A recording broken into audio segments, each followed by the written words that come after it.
మీరు చెడు మార్గంలో ఉన్నటువంటి మనల్ని ఎవరైతే మంచి మార్గంలో సద్మార్గంలోకి మారుస్తారో వాళ్ళే మన గురువు.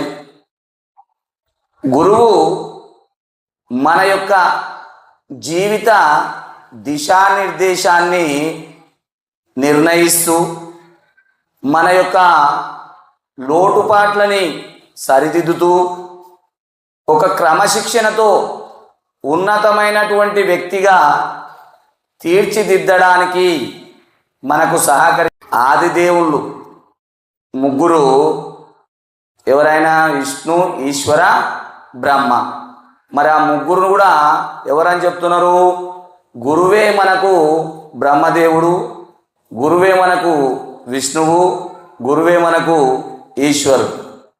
అంటే వాళ్ళ ముగ్గురిలో ఉన్నటువంటి శక్తి గురువులో ఉన్నది.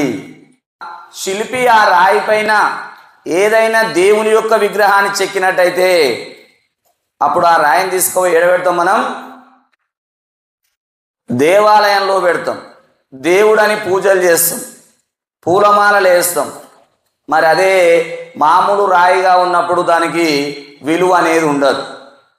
మరి అట్లా విలువ రావాలంటే ఆ రాయి శిల్పి చెక్కినటువంటి ఉలి దెబ్బలకు ఓర్చుకున్నది కాబట్టి రాయి శిల్పం అయింది, దేవుని బొమ్మగా మారింది.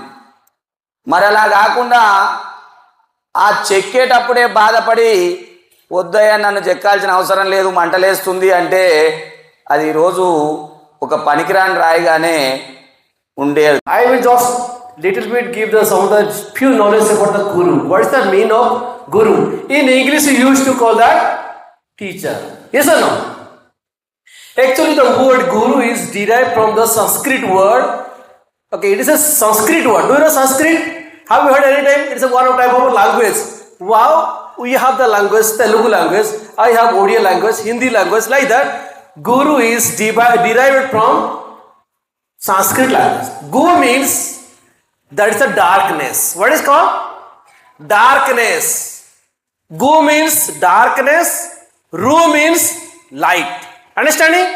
A person who leads others from darkness to light, he is called the Guru, or in we